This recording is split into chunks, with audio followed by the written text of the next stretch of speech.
Artículo 26, bajo la conducción de Hugo Portillo. A26 es tu espacio de libertad de expresión y difusión de pensamiento, sin censura. Todo lo que se dijo ahora en la bicameral, es que no hubo nunca una posición paraguaya. Para que recibas información coherente, veraz e imparcial. Esa acta estuvo mal, esa acta fue una acta entreguista y esa acta, por acción u omisión, el responsable directo del presidente, porque es una acta internacional. En A26, con una mirada objetiva y crítica, buscamos poner sobre la mesa de debate temas de relevancia para nuestro país y el mundo. Buenas noches, señoras y señores. Estamos en una emisión más de Artículo 26. Hoy es jueves 28 de mayo del 2020. En este momento tenemos una Asunción, una sensación térmica de 18 grados. Y ahora mismo son las 19 horas y 1 minuto. Bueno, estamos tratando de volver a nuestro horario normal. Ahora que estamos dentro de lo que es la cuarentena inteligente. Y bueno, a lo mejor después volvemos a las 20 horas, vamos a ir viendo. Lo importante es tratar de llegar a la audiencia, tratar de que haya interacción y evidentemente conciliar el momento en el cual se transmite el programa en vivo, pero por supuesto saben que tienen la posibilidad de verlo en diferido, ¿verdad? Tanto en YouTube, Facebook, Twitter y a través del canal digital hugoportillo.com. Bueno, algunos temas de estos días que sería bueno ir tocando. Bueno, en primer lugar, toquemos un tema a nivel internacional que tiene sus repercusiones a nivel mundial y también con un tema que tiene que ver con esto, con el tema de las redes sociales. Ciertamente hay un enfrentamiento entre el presidente de Estados Unidos, Donald Trump, y Twitter. ¿Qué es lo que pasó básicamente? Bueno, Donald Trump levantó 2 tweets y Twitter aclaró de que eso que dijo Trump era de contenido engañoso. A raíz de eso se instalan varias cuestiones. Por un lado, la libertad de expresión, la libertad de prensa y la libre expresión, que es un principio universal invaluable. Por otro lado, el comentario que había hecho Trump tiene que ver con su sistema electoral, específicamente creo que de cierto estado, en el cual él decía que ese procedimiento que se estaba utilizando era pasible de corrupción. La otra cuestión que se instala es quién tiene la potestad sobre la verdad absoluta o la verdad verdadera de las cosas. Ciertamente Trump, que pudo haber sido Juan González o Pepito Pérez, etc., él tiene la libertad de dar una opinión. Él fue su opinión. Él cree que el sistema electoral, así como está en tal estado, que permitía ciertas cuestiones de correo, mail o lo que sea, es pasible de corrupción. O sea, ¿qué autoridad tiene Twitter para establecer que ese comentario de un ciudadano a la vida, olvidémonos que sea Trump, tenga esa opinión sobre ese sistema electoral? Y Twitter dijo de que ese tweet era engañoso. Y el tema va por lo siguiente, y hay que tratar de diferenciar bien las cosas. Yo creo que la ciudadanía a nivel mundial, estamos hablando, no ya a nivel país, a nivel mundial avanzó bastante en lo que tiene que ver con la libertad de expresión. Y eso ya no va a volver atrás. Todos tenemos derecho a tener una opinión y a expresarla. El tema de las redes sociales vino para quedarse. Es el quinto poder. A raíz de el fallido esquema de los medios de comunicación tradicionales que hoy estamos viendo cómo están envueltos, la mayoría de ellos, o los grandes grupos empresariales, están envueltos en cuestiones de corrupción, cuestiones de parcialismo, cuestiones de intereses empresariales, en donde lo que menos les interesa es informar sobre hechos ciertos y objetivos. Les interesa tratar de imponer su verdad. O sea, entonces tenemos el cuarto poder fallido. Aparece el quinto poder, las redes sociales. Dentro de lo que las redes sociales, que somos todos nosotros, los cibernautas, etc., están las plataformas de las redes sociales. Llámese Twitter, Facebook, YouTube, Google, etc. El ataque de Trump va contra las plataformas. ¿Qué autoridad tienen las plataformas para decir que es cierto y que no es cierto, que es verdad y que no es verdad, que es engañoso y que no es engañoso? Ese es el punto en cuestión. Y tengo entendido que el día de hoy va a sacar una orden ejecutiva. Incluso tengo entendido que va a tratar de impulsar una ley o algo desde el punto de vista del Congreso para fomentar, posicionar y fortalecer la libertad de expresión. Y que las plataformas de las redes sociales no es que puedan intervenir nomás tranquilamente y decir que el rojo ya no es rojo, sino que ahora lo vamos a llamar azul, o que el negro ya no es negro, que ahora lo vamos a llamar blanco. Ese es el punto trascendental en todo esto. Uno puede estar de acuerdo o no con la actitud de repente impulsiva que a veces inclusive tiene Trump, o la actitud de Jair Bolsonaro, o la actitud de Nayib Bukele, pero son sus puntos de vista, son sus opiniones. Y las redes sociales hoy sirven como una herramienta de transparencia. Estamos hablando de presidentes que hoy están ordenando vía Twitter o están exponiendo sus puntos de vista vía Twitter. No necesitan más, fíjense lo digo, no necesitan más convencerle a tal medio de comunicación para que ese medio de comunicación le transmita la información al usuario final de la información. Lo más valioso de las redes sociales es que están interconectados el transmisor y el receptor. Eso es grandioso. Porque antes yo quería transmitir algo, pero tenía que irme a un medio de comunicación. Primero, tratar de que me haga caso, le interese el tema, y después ver que no tergiverse lo que yo pueda decir, de acuerdo a sus intereses. Y eso le comunique al receptor final, que es la ciudadanía. El baluarte inconmensurable hoy de las redes sociales es que conectaron el transmisor de una idea con el receptor de esa idea. Podés estar de acuerdo o no podés estar de acuerdo, pero se transparenta totalmente ese sistema comunicacional que los medios de comunicación tradicionales justamente usaban para tergiversar de acuerdo a sus intereses, o no instalar ciertos temas, o maximizar ciertos temas que sí le interesaban de acuerdo a sus intereses, o políticos, o empresariales, o lo que sea. Eso es un tema trascendental, el tema de las redes, y estaba simplemente mencionando porque es un tema candente hoy en Estados Unidos y tiene sus repercusiones, porque resulta que la mayoría de las plataformas hoy utilizadas a nivel mundial tienen su sede en Estados Unidos. Ese es el tema.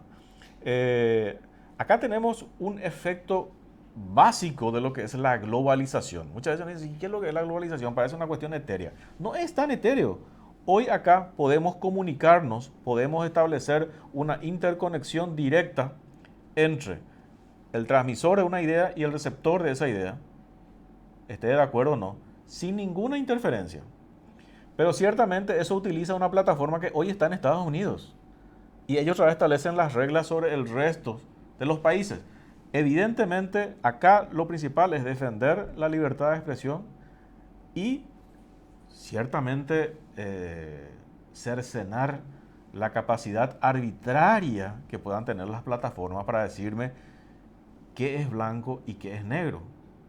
O sea, si por supuesto cada uno se está identificando, poniendo la foto, su nombre, en mi caso particular poniendo mi número de celular, etc. O sea, yo me estoy haciendo responsable de lo que pienso. Y nadie me puede cercenar la capacidad de mi pensamiento o la profundidad o no de mi pensamiento. Ese es un tema trascendental donde hoy, por una cuestión particular eleccionaria del presidente de los Estados Unidos, Donald Trump, se está instalando.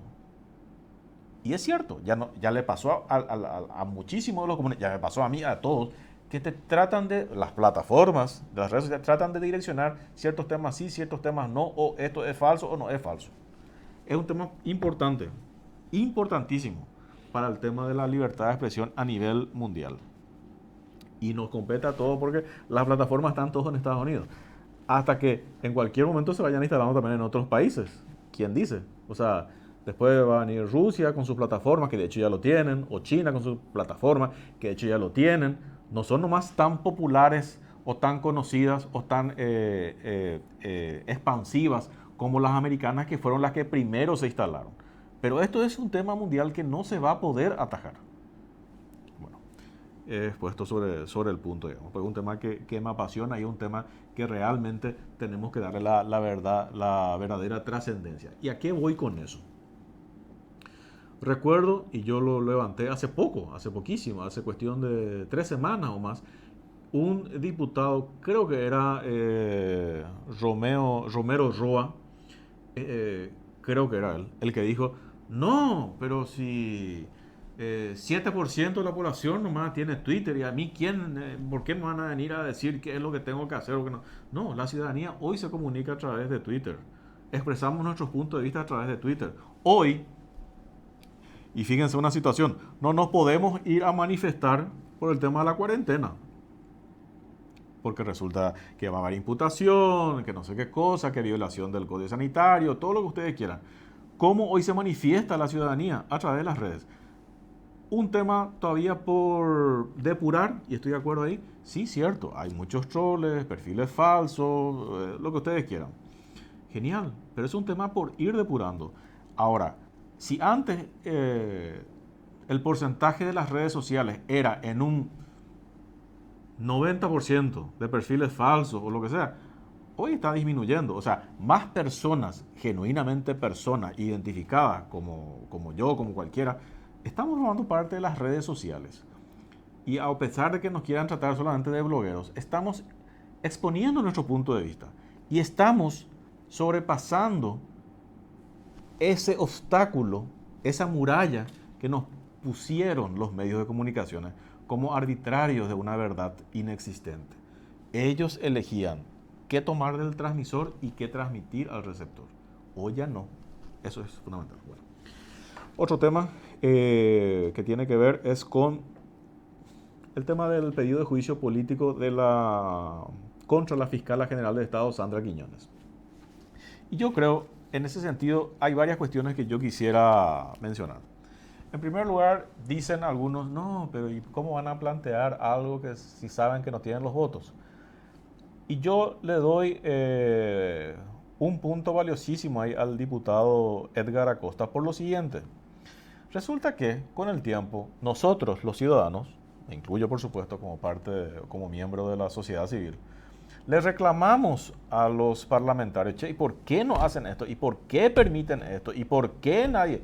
Genial, se perdió por basureada, como dicen. Genial, se perdió por basureada, no hay ningún problema. Pero queda un antecedente.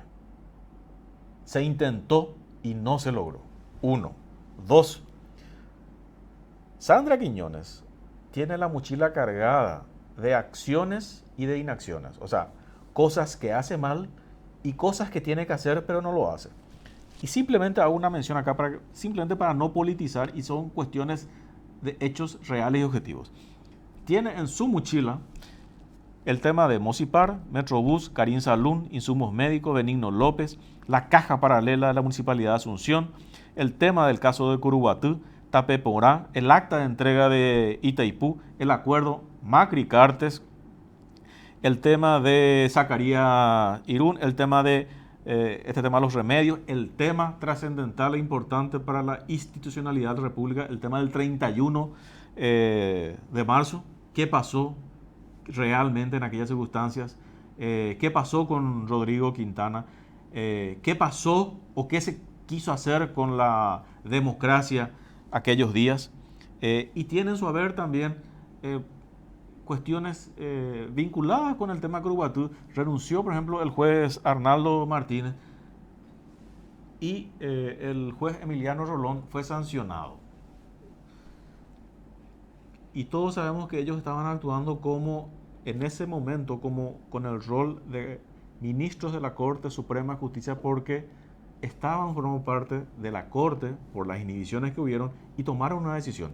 Como no le gustó a la Fiscala General del Estado, Sandra Quiñones, la decisión que tomaron estos jueces, lo mandó al jurado de enjuiciamiento. Eso, por ejemplo, es motivo, ese solo hecho es motivo de juicio político.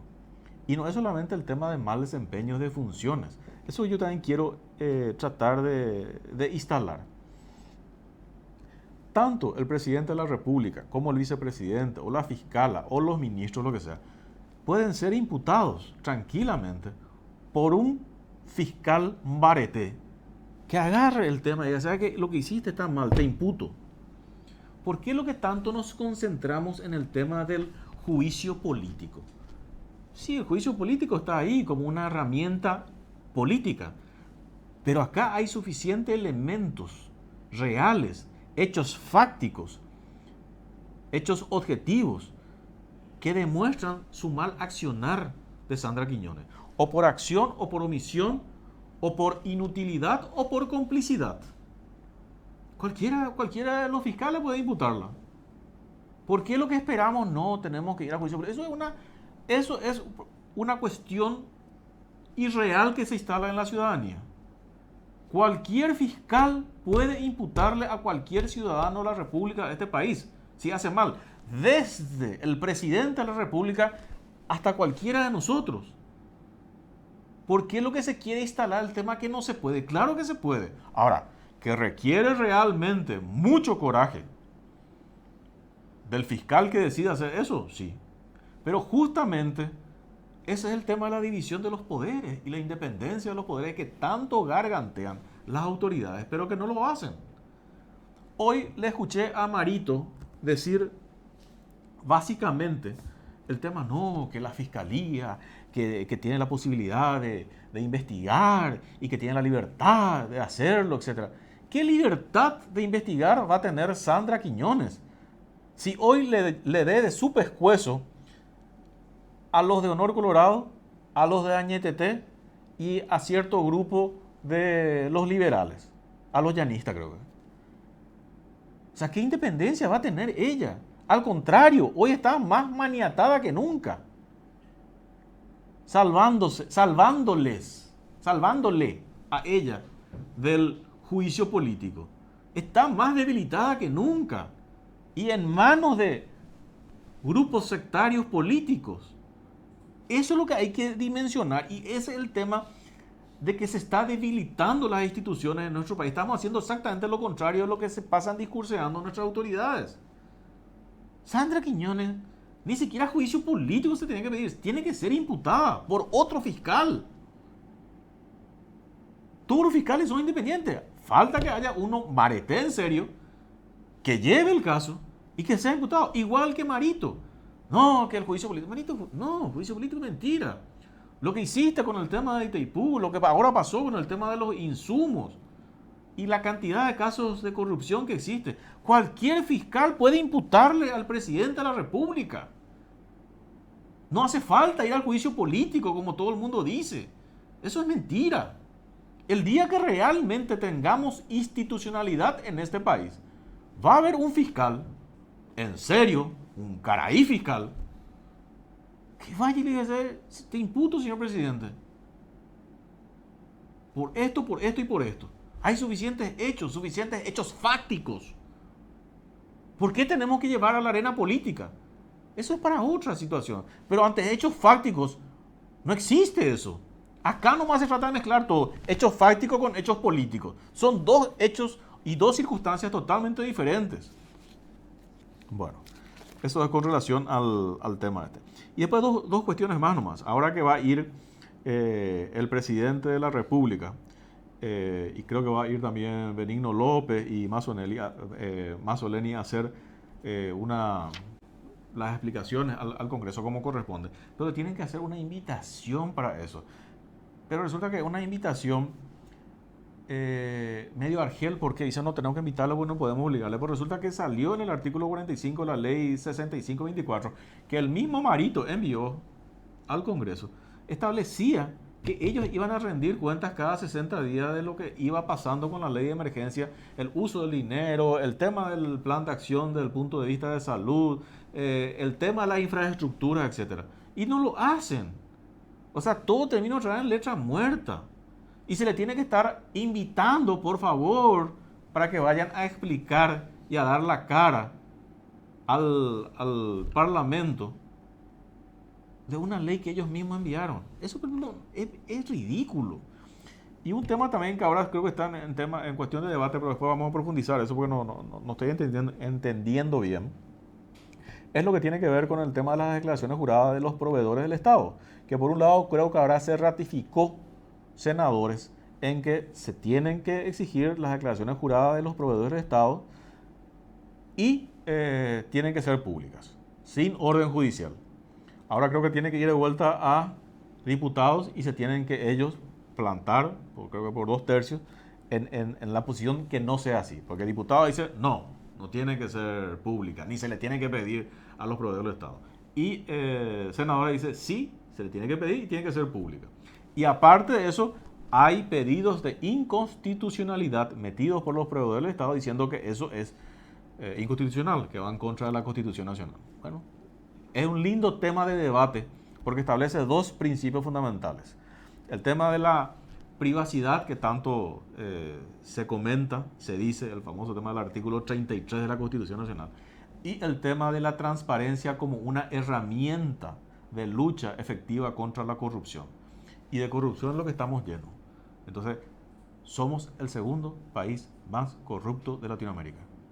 Eso no tenemos que olvidarnos, porque lastimosamente es un podio lamentable para nuestro país.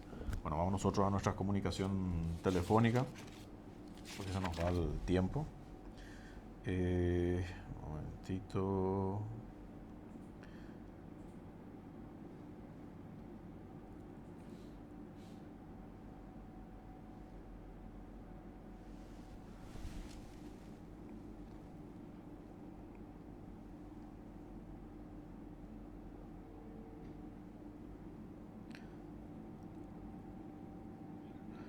Doctor Pablo Seitz. Hola, Pablo. ¿Qué tal? ¿Todo bien? Pongo un speaker, ¿sí? Buenas noches, estamos con el doctor Pablo Seitz, director nacional de contrataciones públicas. Buenas noches, doctor. Hola, buenas noches, doctor. Hola. Hola, sí, ¿cómo estás, Hugo? ¿Qué tal, doctor? ¿Cómo andamos? Muy bien, buenas noches a toda la audiencia. Perdón que perdí unos segundos la conexión, ahora sí escucho perfectamente. Sí. Doctor, varios temitas para ir entendiendo un poco sobre toda esta situación que se fue generando principalmente con un tema sensible para la ciudadanía que tiene que ver con los insumos médicos, porque va todo concatenado, el tema de la cuarentena, el tema de salud, el tema de los insumos médicos, el tema de lo que viene después que es la repercusión económica, entonces genera una situación bastante engorrosa, digamos, y todo eso otra vez rodeado de ciertos indicios de corrupción detrás. En el caso particular de Imedic y Eurotech, empecemos por lo que creo que ayer firmaste o decidiste, que es el tema del sumario administrativo. ¿Qué significa realmente eso en el ámbito de las investigaciones que inclusive está llevando a cabo la Fiscalía? Correcto, Hugo. El día de ayer suscribimos 5 resoluciones referentes al caso de los contratos de insumos médicos S.A. y de Eurotech. Primero, la resolución más compleja es la que pone fin a la investigación de oficio que inició contrataciones públicas Apenas el Ministerio de Salud comunicó el resultado de esta licitación, que fue llevada, como todos saben, por vía de la excepción por urgencia impostergable. Esta resolución de la Dirección de Contrataciones Públicas, que pone fin al proceso de investigación de oficio, tiene una cantidad muy importante de observaciones muy similares a las detectadas por la Contraloría General de la República respecto al proceso de selección, que recordemos que al tratarse de un proceso de excepción por urgencia impostergable, fue llevado adelante en el Ministerio de Salud sin publicidad previa. Es la gran diferencia con las licitaciones estándar. Esta investigación de oficio, a más de sumar todo lo que señaló la Contraloría, básicamente coincidente con lo que nosotros desde la dirección señalamos como observaciones y diferencias con lo que la ley busca de un proceso transparente y participativo, también sumó denuncias ingresadas a la Dirección de Contrataciones Públicas a través del sistema de protección al denunciante, ¿verdad? Teníamos denuncias referidas a que los insumos provistos e incluso ofertados carecían de las autorizaciones del ente regulador, que en este caso es Vinavisa, y también incorporamos el análisis inicial, por lo menos, del comportamiento de las empresas como oferentes, ¿eh? Esto quiere decir por qué participan dos empresas vinculadas en la misma licitación. ¿Se puede o no se puede eso? La Ley de Contrataciones Públicas dice que dos empresas vinculadas no pueden competir entre sí en la misma licitación en tanto busquen el mismo elemento adjudicable, el mismo ítem, el mismo lote, y esta licitación era por el total. Entonces, al cerrar esta investigación, ya con los elementos que te señalé, abrimos el sumario. A más de eso, tenemos dos resoluciones que son la reacción oficial de la Dirección de Contrataciones Públicas a la decisión del Ministerio de Salud de rescindir los contratos por incumplimiento. Estas rescisiones por incumplimiento, según lo que dice la Ley de Contrataciones Públicas, obligan a iniciar también un proceso sumario que busca analizar la conducta de las empresas y eventualmente concluir con sanciones a estas empresas, que pueden ir desde un simple apercibimiento, que no es otra cosa que un reto por escrito, digamos mal y pronto, a incluso inhabilitaciones para trabajar con todo el Estado por plazos que van desde los 3 meses hasta los 3 años. Entonces ahí tenemos ya 3 resoluciones firmadas, y las últimas 2 cierran procesos de avenimiento, que son básicamente mediaciones que tanto la empresa Eurotec como la empresa Insumos Médicos solicitaron ante la Dirección de Contrataciones Públicas para buscar una salida alternativa al problema con el Ministerio de Salud, pero que al verse rescindido el contrato por parte del Ministerio de Salud, automáticamente caen esos procesos de mediación. Entonces también dimos cierre a los mismos. Ahora, ahí tenemos entonces las 5 resoluciones de estos 2 casos del día de ayer. Doctor, varias cuestiones ahí para tratar de entender. Sí. Porque hay algunos juegos de términos que de repente pero llevan otro tipo de connotación, según lo que me estuvieron diciendo. O sea, si se llega a un acuerdo de rescisión entre las partes y no directamente una rescisión del Ministerio de Salud, me hablaban, no. Si es de común acuerdo, resulta que no va a haber intervención penal de la Fiscalía, digamos. Si es una rescisión directa por no sé qué cosa, ahí sí entra la Fiscalía y puede haber imputaciones. O sea, ¿cómo es ese juego de palabras o esas situaciones que se generan, digamos? Hablemos de las distintas formas de determinar de los efectos de un contrato en general. La forma más sencilla y más pacífica sería un mutuo acuerdo entre las partes contratantes de dar por terminado el contrato por mutuo acuerdo, justamente. Que no es este caso. Que no es este caso, y la verdad que no podría haber sido este caso, Hugo, porque el mismo ministerio desde un primer momento ya detectó incumplimientos. Llegar a un acuerdo y decir cada uno a su casa, cortamos acá las cosas y no hay ningún problema, sería un problema mayor para la administración, ¿verdad? Entonces, la terminación por mutuo acuerdo no era una cuestión viable desde el momento mismo en que se detectó un incumplimiento. La otra forma de determinar los efectos de un contrato es justamente la determinada por un incumplimiento, y ahí aplicamos la terminología de rescisión por incumplimiento del proveedor o contratista. Y la ley es muy clara, la ley de contrataciones es muy clara en la serie de pasos que vienen después de haberse detectado un incumplimiento. Detectado un incumplimiento, la institución pública no puede ir atrás. Tiene que culminar un proceso donde se le da el derecho a la defensa a la parte contratista, pero tiene que ser muy finamente estudiado y los documentos tienen que ser públicos, por supuesto. Ante una detección de potencial incumplimiento, la institución pública debe iniciar un proceso de rescisión contractual donde le remite a la empresa proveedora los antecedentes del potencial incumplimiento detectado para que la empresa proveedora en el plazo de 10 días realice su descargo. Si ese descargo no es satisfactorio, la institución pública entonces decide formalmente la rescisión contractual, que es lo que hizo el Ministerio de Salud ya desde la primera entrega con observaciones. Con la primera entrega me refiero al primer lote de productos que vino en el primer carguero. Ahora, la rescisión por incumplimiento, por un lado, activa una cuestión de sanción administrativa que sería la parte tuya, pero por otro lado, digamos, activa también el tema de la participación del Ministerio Público de una acción penal. Podría activar, ahí yo ya no quiero tocar de oído, digamos, lo mío no es finamente lo penal, pero si es que se detectan elementos dolosos en el marco de ese incumplimiento, podría, por supuesto, activar la cuestión penal categóricamente, que de hecho tenemos ya activación de la participación de la Fiscalía en estos casos, ¿verdad? Entonces, aparte de esa rescisión que venía comentando que puede tomar la institución pública, como tomó el Ministerio de Salud, vienen también las consecuencias económicas todavía dentro de la sede de la misma institución contratante. Primero se tienen que aplicar las multas por el retraso ocurrido. En este caso, la multa, en el caso de los contratos del Ministerio de Salud, la multa es del 1% del valor del contrato. Y también se deben ejecutar las garantías, que pueden ser pólizas de seguro o cartas bancarias. En este caso son pólizas de seguro y son 2 por cada contrato. Una póliza que cubre el 100% del valor del anticipo entregado a cada empresa y otra póliza que cubre un monto de entre el 5 al 10% del valor del contrato en concepto de garantía de fiel cumplimiento del contrato.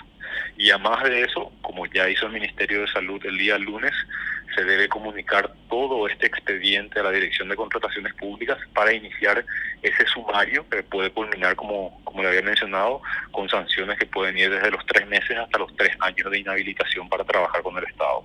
¿Ustedes multan aparte o solamente es la sanción de inhabilitación?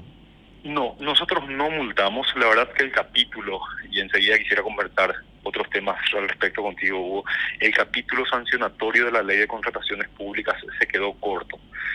Probablemente cuando se estaba diseñando la ley parecía suficiente, pero se quedó corto en el sentido de que solamente tenemos sanciones de inhabilitación para participar en licitaciones con el Estado. No tenemos multas, no tenemos consecuencias económicas que se puedan aplicar desde el ente contralor natural, que es la Dirección de Contrataciones Públicas, y tampoco tenemos la posibilidad de ir más allá del análisis de la empresa misma.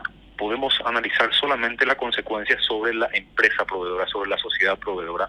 No tenemos competencia respecto a consecuencias que puedan recaer sobre los accionistas o sobre otras empresas vinculadas del grupo.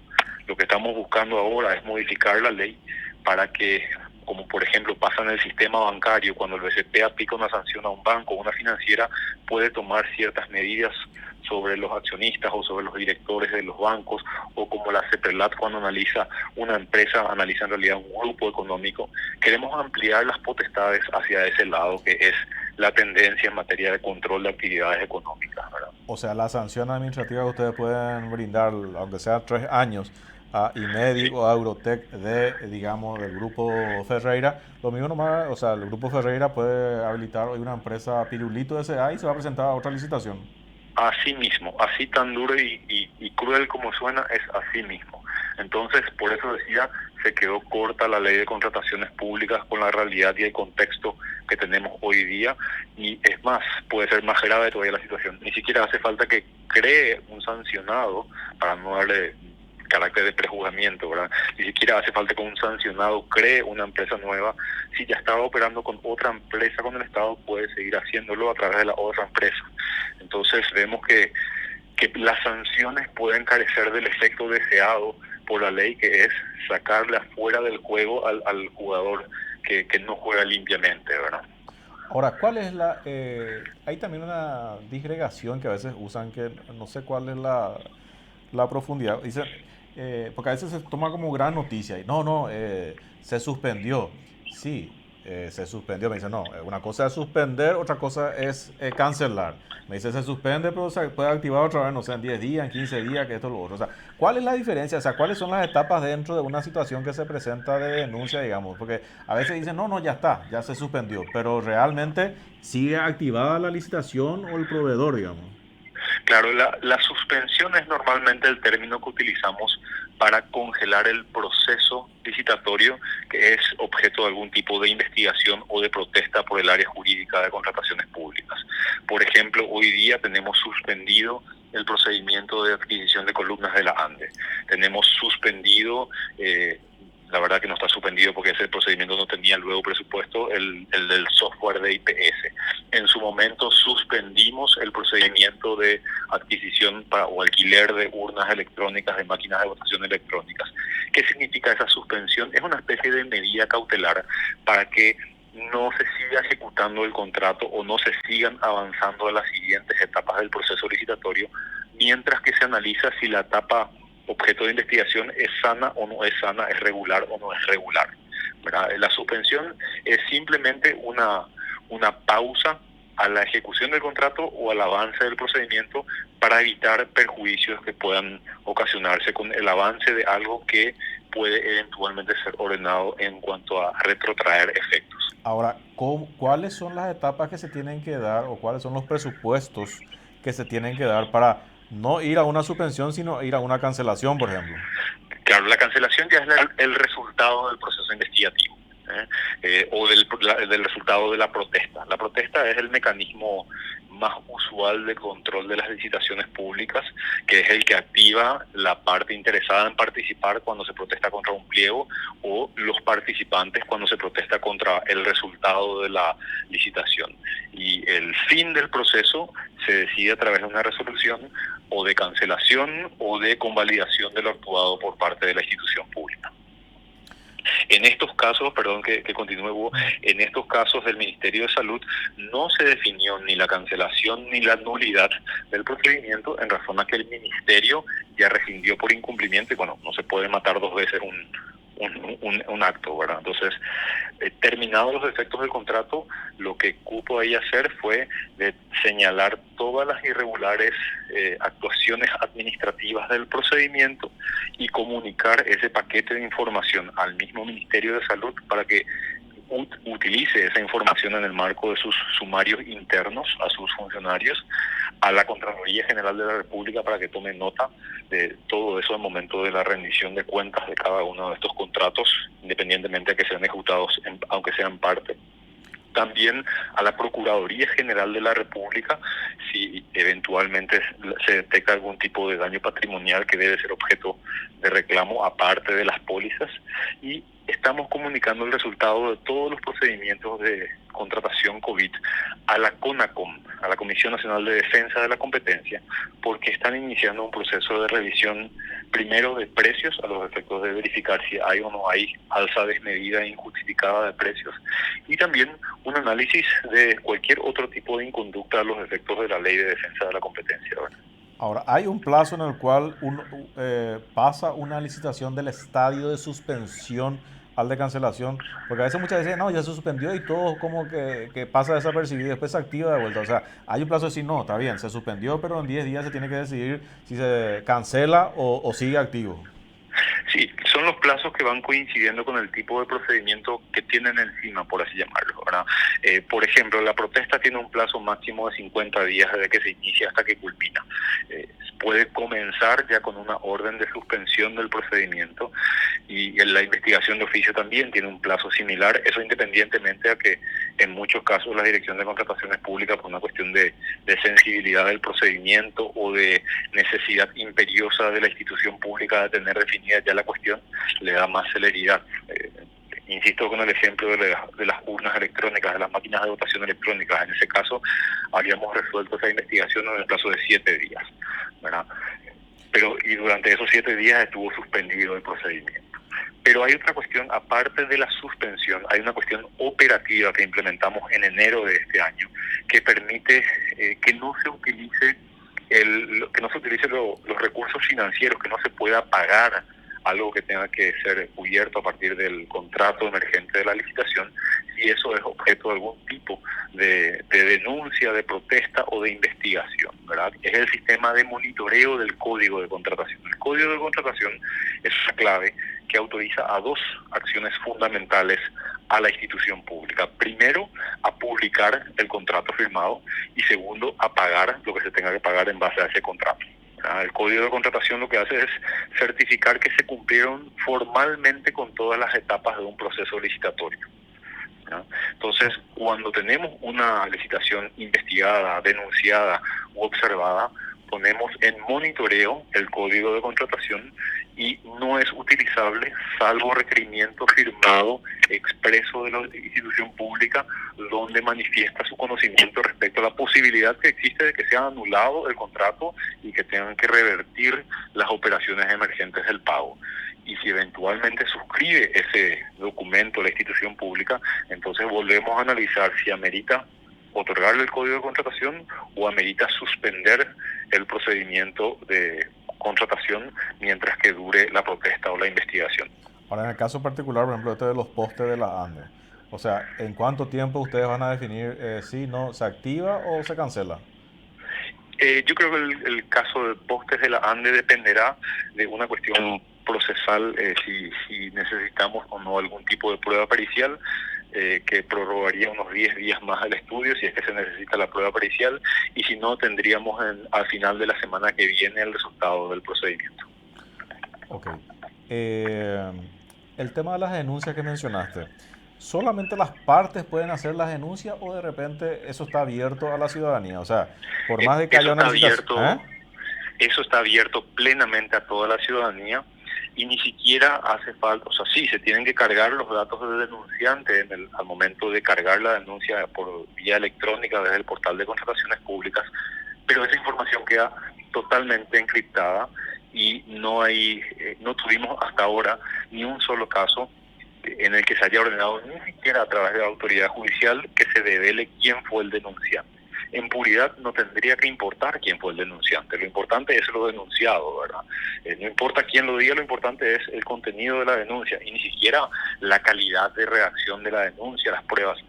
Nosotros lo que hacemos es tomar la denuncia general, sin muchas especificaciones, que llega a través de este mecanismo, y hacer una investigación previa para compilar todos los datos que puedan estar en torno a ese procedimiento. Ahora, primero identificamos el procedimiento, analizamos el estadio en que está el procedimiento, verificamos cuál es la potencial irregularidad y a partir de ahí se trabaja en la investigación de oficio para o eventualmente convalidar lo que hizo la institución pública o anular lo que hizo la institución pública. O sea, muchas veces por el tipo de reacción, por el texto y por la información que se tiene, nos damos cuenta que son los mismos funcionarios públicos de las instituciones quienes prefieren el anonimato para posiblemente no sufrir consecuencias, ¿verdad?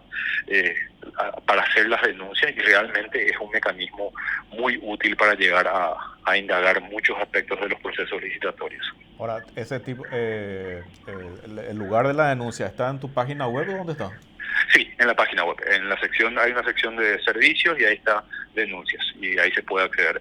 Este fue un servicio informático desarrollado en aquel momento con la USAID en el 2007 más o menos ya, y permaneció siempre en el portal de contrataciones públicas porque categóricamente es una fuente muy importante de información sobre posibles irregularidades de los procesos. O sea, en el caso particular, hablando como ejemplo, en el caso de, qué sé yo, IMEDI y el Ministerio de Salud, o sea, cualquier persona, Juan González podía haber ido a denunciar en contrataciones públicas, mira, yo creo que esto no está correcto.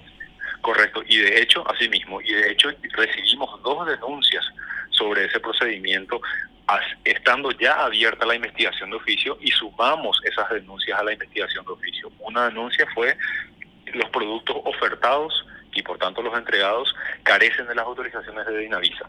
Todos esos productos necesitan la autorización del ente regulador en materia de productos de la salud, ¿verdad? Y el otro elemento denunciado a través de esta vía fue algo que ya habíamos detectado, que era la participación de 2 empresas vinculadas en la misma licitación. Ahora, cuando la denuncia es nominal, hablaste que nominal, si es nominal, ¿ustedes le llegan a comunicar al que denunció, mira, se suspendió, no se suspendió, prosperó la denuncia o creemos que no hay ninguna irregularidad? O sea, ¿hay un retorno de parte de ustedes? Sí, le damos el retorno, le damos posibilidad de participación incluso en el expediente, y cuando la denuncia es anónima se envían todas las actuaciones y el resultado al mail al cual haya indicado el denunciante anónimo o con protección del denunciante en realidad al que quiere recibir. Entonces el mail es muy fácil de crear sin necesidad de identificar la persona, no hace falta que sea, no sé, pablosites@gmail, puede ser denunciante@gmail, y bueno, a ese mail les llegará el reporte del avance de la investigación para que, en pocas palabras, no perciba que eso queda negro para ahí, ¿verdad? Ahora, doctor, lo que se critica mucho a nivel de ciudadanía nomás es, con todos esos elementos que ustedes tienen a priori, ¿cómo es que se llega a toda esta distancia a posteriori, inclusive mucho tiempo después, para llegar a esto? Si todos esos elementos, o la mayoría de ellos, digamos, ya estaban en poder de ustedes, qué sé yo. Vamos a tocar otro ejemplo, qué sé yo, el de Catherine Toñanes, creo que, el caso Sí. de la agua tónica, creo.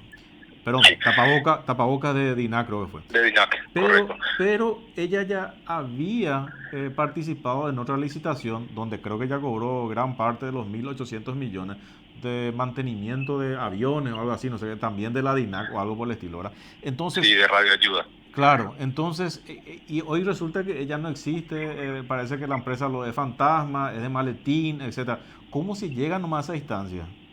Sí, en la mayoría de los casos que hoy día son noticias de prensa, estamos frente a contrataciones por vía de la excepción por urgencia impostergable, donde todo se comunicaba después de concretado. O sea, no había comunicación de pliego de bases y condiciones, no había comunicación de la evaluación, no había comunicación de la adjudicación. Recién la institución pública comunicaba un paquete completo de documentos al culminar la firma de contrato. Entonces, en esos casos no se detectaba la situación por lo que estaban mencionando. Ahora, en el caso de, por ejemplo, mantenimiento de radioayuda, eso no fue una contratación por vía de la excepción. ¿Por qué no se detecta? Porque nos faltan mayores controles sobre la calidad del proveedor. No es un sistema infalible, estar lejos de eso, tiene herramientas interesantes, pero no tenemos todavía el desarrollo adecuado para el control preventivo. Justamente vamos a lanzar la semana que viene una campaña que se trata de qué quiere la ciudadanía del sistema de contrataciones públicas. Como sabrás, o se habla mucho hoy día de la reforma del Estado, categóricamente el sistema de contrataciones públicas tiene que incorporarse a esa discusión, pero lo que nosotros queremos hacer es proponer algo de modificación legal o de modificación operativa desde la Dirección de Contrataciones Públicas, pero algo que tenga legitimidad. No queremos definir entre cuatro paredes lo que consideramos nosotros, los que estamos operando todo el día el sistema, lo que es mejor o peor del sistema. A veces, cuando un funcionario de un equipo de trabajo está tan metido en el sistema, está convencido de que eso es lo mejor que hay, muy ciego respecto a la crítica, ¿verdad? Y queremos evitar eso. Entonces, vamos a hacer una tanda de talleres de trabajo. Por supuesto, estás invitado a conversar con la prensa especializada en análisis de datos, con la ciudadanía en general, con la ciudadanía organizada, con, por supuesto, sectores de proveedores, con el sector de compradores públicos y administradores de contrato, para escuchar qué esperan del sistema, o sea, qué es lo que busca la ciudadanía del sistema de contrataciones públicas, y entonces que la propuesta de modificación legislativa tenga la legitimidad y surja de una discusión seria sobre qué es lo que se necesita en nuestro país para ese sistema. Tenemos muchas herramientas, pero a veces en muchas ocasiones fueron creadas con otros fines. Por ejemplo, el registro de proveedores. El registro de proveedores es una base riquísima de datos que fue creado con el fin de facilitarle la vida al proveedor, de que no tenga que presentar tantos documentos. Lastimosamente, cuando se creó ese sistema de registros, se pensaba solamente en una especie de archivo digital de PDFs. Pero habiendo tanta información, ahí podríamos tener de antemano ya domicilios verificados de las empresas, datos de accionistas que no estén en un PDF sellado y firmado encima, sino como un dato vivo que se pueda cruzar a nivel de sistemas y de Big Data en forma automática, ratios financieros reales de las empresas para saber qué tenemos enfrente respecto a la salud financiera de los proveedores del Estado. Justamente en el caso de mascarillas de DINAC, nosotros terminamos declarando irregular el procedimiento porque la DINAC no hizo un análisis siquiera mínimo de la calidad del proveedor. Solamente pero fue consecuencia nomás ya de las denuncias de la ciudadanía, incluso a través de las redes sociales, porque tampoco los medios inicialmente se hicieron eco de eso, fueron las redes sociales las que fueron instalando el tema y después cuando ya era prácticamente insostenible, ahí sí se fueron todas a investigar y efectivamente se dieron cuenta que era una chiquilina de 20 años, otra vez creo que con su pareja, que era un funcionario o es un funcionario público, que ahora están todos desaparecidos y la empresa luego no funciona, el lugar de la empresa tampoco existe, etcétera. O sea, una cantidad de irregularidades que a priori se podían haber detectado y sobre todo teniendo en cuenta que ella ya estaba operando como proveedor al Estado hacía más de un año. Sí, es así, y esa empresa estaba como proveedora consorciada con una empresa que ya estaba con muchos contratos en la DINAC y también abrimos una investigación de oficio respecto a ese contrato de radioayuda y ahí a partir de esa investigación sí estamos haciendo el cruzamiento de todos los datos comunes de un grupo muy grande de empresas que constantemente y constitucionalmente ya estaba proveyendo a la DINAC y estamos quitando conclusiones muy interesantes de ese procedimiento también. Justamente el día de mañana culminamos formalmente a través de otra resolución el proceso de verificación contractual de lo que proveyó la empresa Proyecto Global a la DINAC, donde habrán observaciones muy interesantes porque incluso llegamos a contactar a la fábrica de los productos y nos dio la línea de trazabilidad que así como sospechaba la Fiscalía, sí, efectivamente, esos productos dejaron de fabricarse en el 2017, ¿verdad? Entonces, habrá seguramente un sumario muy pesado también contra esa empresa, independientemente que esa empresa no tuvo una vida muy importante como proveedora del Estado, pero sí queremos aplicar las consecuencias que indique la ley para este tipo de casos, ¿verdad? O sea, hay dos temas más ahí que me mencionaste. El tema de la participación de la ciudadanía que dijiste en el tema de las herramientas que pueda facilitar o favorecer, digamos, la Dirección Nacional de Contrataciones Públicas. Por un lado me parece genial, pero que sea abierta a la ciudadanía, que es la crítica que yo también hago, porque al final resulta que cuando se habla de ciudadanía, siempre estamos hablando de los representantes de la sociedad civil, que en el fondo son siempre las mismas personas digitadas a dedo por el mismo gobierno. O sea, claro, tienen que ser no realmente... queremos hacer algo abierto al 100%. Abierto significa colgar por todos los medios posibles la información. Colgar me refiero a exhibir informáticamente por todos los medios la información, dar una participación efectiva a todo el mundo, hacer una suerte de democracia directa real, ¿verdad? Que cualquiera pueda participar. Hoy día, con la cuestión de las plataformas de reuniones, nos dimos cuenta de que la posibilidad de participación es mucho mayor que la que podemos hacer simplemente en un auditorio cerrado, ¿verdad? Entonces no hay excusas para que sean solamente representantes de tal o cual sector, así como decís, ¿verdad? Sí son interesantes los trabajos con los gremios, pero es más interesante en este tipo de situaciones como identificar que la posibilidad de participación sea de absolutamente cualquiera que quiera opinar al respecto, ¿verdad? Porque lo que tenemos que entender acá es que el sistema de contrataciones públicas es una suerte de bisagra o de canal donde circula el 25% del presupuesto general de gastos de la nación. El año pasado circuló a través del sistema de contrataciones públicas 4.000 millones de dólares. Hoy es mucho dinero y la ciudadanía tiene que saber qué pasa con su dinero. La información tiene que ser presentada de manera más amigable y tiene que ser, así mismo como está identificando, los controles tienen que ser más efectivos a priori, no a posteriori. A posteriori estamos trabajando a riesgo. Yo decía al comienzo de la declaración de pandemia, ya no a muchos les gustaban mis expresiones, yo decía, las contrataciones por vía de recepción autorizadas por la ley de emergencia aumentan mucho el riesgo, ¿verdad? Categóricamente se manifestó todo esto ahora, ¿verdad? Tenemos hoy día 163 contratos que están siendo objeto de un control especial porque de una u otra manera fueron identificados como contratos suscritos por instituciones públicas para hacer frente a la pandemia. Yo no puedo dejar de controlar especialmente esto y verificar comparaciones de precios, verificar participación efectiva de otros oferentes en el proceso, verificar que realmente lo contratado sea para el combate a la pandemia y no sea un producto que no tenga nada que ver con el combate a la pandemia. Pero todo esto, en razón a que verán contrataciones por vía de la excepción por urgencia impostergable, como identificás, está siendo hecho a posteriori, con el riesgo de que si algo está mal, ya se utilizó el dinero público, se tendrán que utilizar los canales judiciales para retornar ese dinero público, que como todos sabemos no son los más rápidos justamente, ¿verdad? Claro. O sea, yo en el caso que te hablé de la ciudadanía, incluso para aclarar nomás o complementar, digamos, yo creo que es genuino que participen todos los gremios porque se van a defender sus intereses y eso es genuino que defiendan. Yo lo que quiero nomás es que se amplíe a la ciudadanía real y no que se establezca a dedo los representantes guau de la sociedad civil, que son al final son las mismas personas. Eso nomás es mi tema con relación a eso. Que se abra, que los gremios también vayan a defender sus intereses, que es legítimo que defiendan sus intereses, no hay ningún problema de eso. Así es. Ahora, tiene que ser totalmente abierto. Ahora, un tema final, digamos, que es una cuestión que me interesa. ¿Por qué? Porque resulta que hace años se menciona, se dice, se comenta y se establece luego como las dos patas fundamentales de, digamos, incitación a la corrupción dentro de lo que es el tema de licitaciones públicas. Es el tema de los precios de referencia y el pliego de bases y condiciones.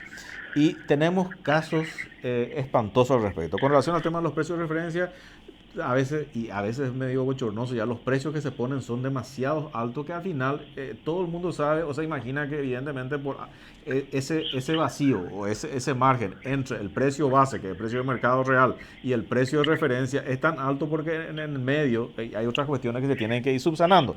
Y a veces en el pliego de bases y condiciones ya está casi direccionado a un producto porque casi es la copia de una especificación técnica de un producto en particular. Sí, esos dos problemas son graves problemas de todo sistema de contrataciones públicas. Estamos mejorando con algunas medidas que tomamos recientemente. Por ejemplo, respecto a los precios de referencia, como indicás, la institución pública desde el 2016 lo que hacía es cargar el valor del precio de referencia, nada más.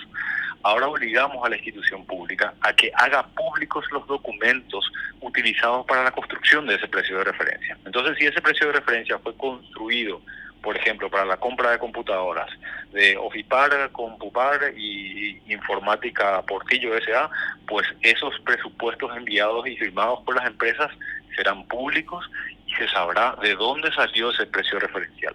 No es la solución final, pero es un elemento aliciente que carga mayor responsabilidad a la construcción de ese pliego. También debe cargarse al portal de contrataciones públicas un memorando, un dictamen del director o del jefe de la unidad operativa de contratación, donde explique la metodología utilizada para construir ese precio de referencia y suscriba ese documento. Entonces tendremos un responsable de ese precio de referencia. Y muchos dicen, el precio de referencia al fin de cuentas es un dato nomás. Total, lo que se va a pagar es lo que surja del proceso competitivo. Y eso no es así, porque el precio de referencia termina siendo finalmente una guía comercial para saber más o menos a cuánto poder apuntar. Si está mal construido, tendrás malos precios. Si está mal construido, eso te obliga a vos, administrador público, a reservar parte importante de tu presupuesto, y eso significa que dejas de hacer otras cosas por culpa de un mal cálculo, hablando muy suavemente de lo que es de mal cálculo, ¿verdad? Entonces es un elemento complicado el precio de referencia, y lo que hacemos es transparentar más la información sobre el precio de referencia para buscar que mejore. Y respecto a las especificaciones técnicas, categóricamente es el lugar donde está la parte más delicada del posible direccionamiento, ¿verdad? Tenemos muchos esfuerzos en materia de pliegos electrónicos y pliegos estándar que están ahora siendo actualizados. Hace poquito firmé una resolución de actualización de contenidos de pliegos estándar para las condiciones legales, para las condiciones de oferta.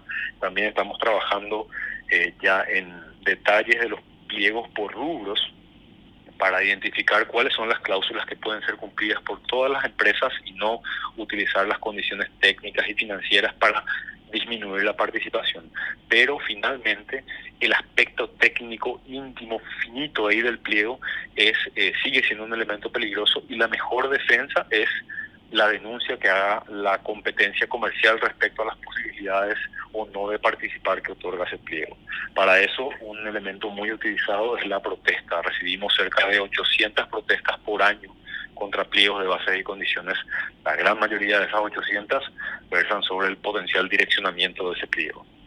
O sea que la mayoría, yo estuve viendo, la mayoría otra vez se basa, no, se protesta porque, qué sé yo, voy a poner un ejemplo, no, al final se quiere comprar, qué sé yo, voy a poner una marca, Toyota, y Sí, al final pero el más barato es Mahindra, no, pero, y se protesta, no hay problema, genial. Entonces se envía a la empresa, o perdón, a la entidad que está haciendo la licitación y te envía un informe técnico. No, resulta que nuestra gente siempre usa ese y le parece cómodo y cree que va a durar y con esas respuestas, así, inclusive a veces infantiles, se deja sin efecto el tema de las denuncias. Por eso que de repente yo, por más que haya muchas denuncias o, ¿cómo se llama?, protestas, como decís vos, sí, o sea, sí, la sí. mayoría no quiere ya de repente protestar porque muy fácilmente se te deja de lado sin un argumento fehaciente, digamos, de la situación. Técnico, claro, sí. Sí, hay, por eso decía, la última barrera contra el pliego direccionado que encuentra irregularidades en la parte técnica es todavía muy mejorable, muy mejorable. Lo que estamos trabajando, en lo que estamos trabajando ahora y creemos que va a ser un elemento de impacto alto, es en la tienda virtual. Y me dirás, pero sí, pero por la comercialización electrónica nomás no va a cambiar eso. Categóricamente no, pero la tienda virtual tiene una característica.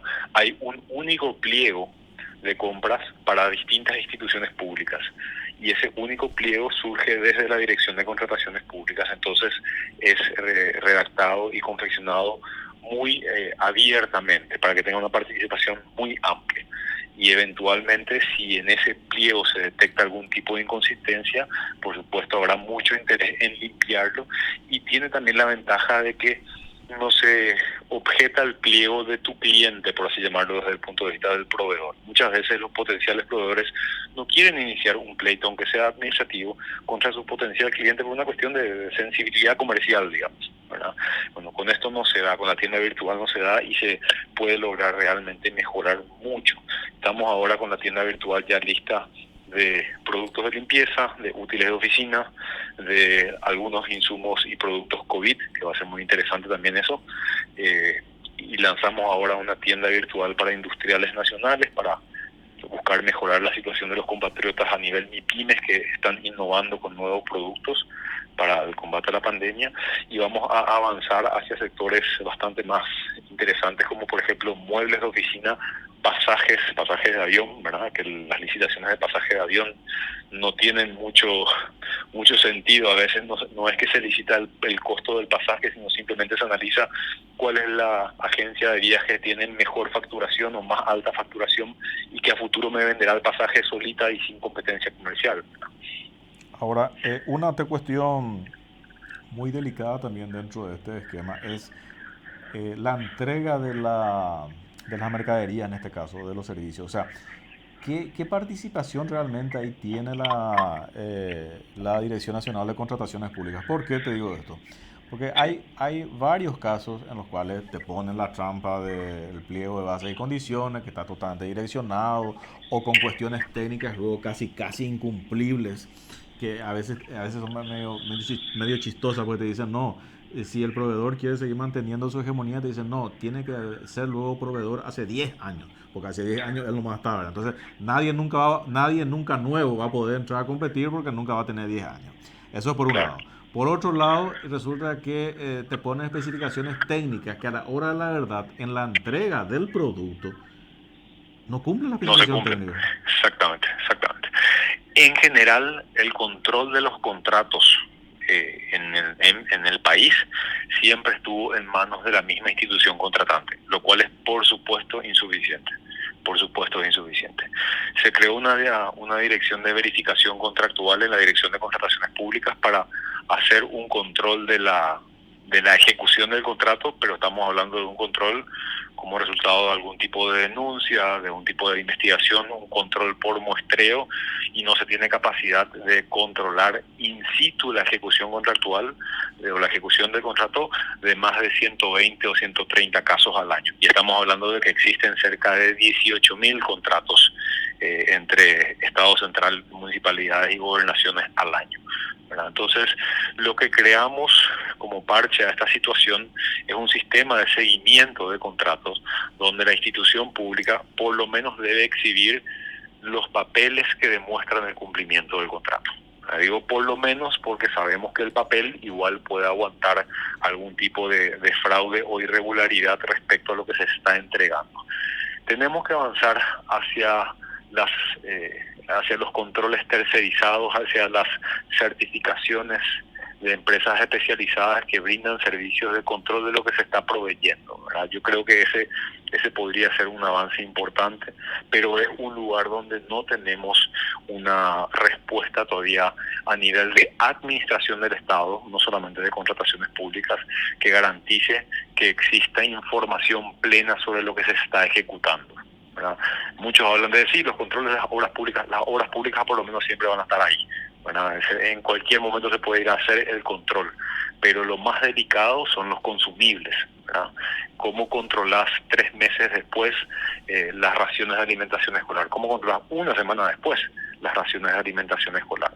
En Brasil, por ejemplo, se desarrollaron sistemas de monitoreo a través de las asociaciones de padres de colegio, donde se fotografiaban los platos de comida, se iban subiendo a una plataforma.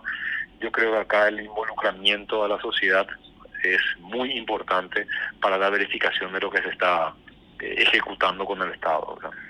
Ahora, yo creo realmente que contrataciones públicas es un órgano demasiado sensible dentro de toda esta situación que se está dando en el país, donde van saltando muchos casos de corrupción, etcétera.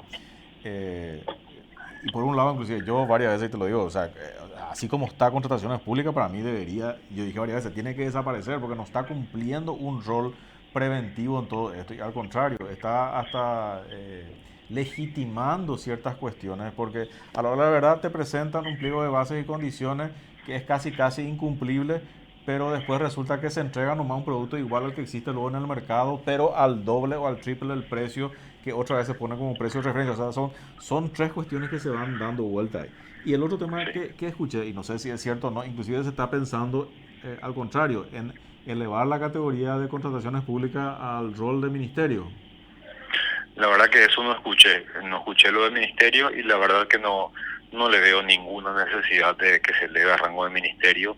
No hay ninguna necesidad ni mejora de la situación para que se eleve a rango de ministerio, ni existe en la región ministerio de compras como tal, ¿verdad? No le veo provecho a esa idea.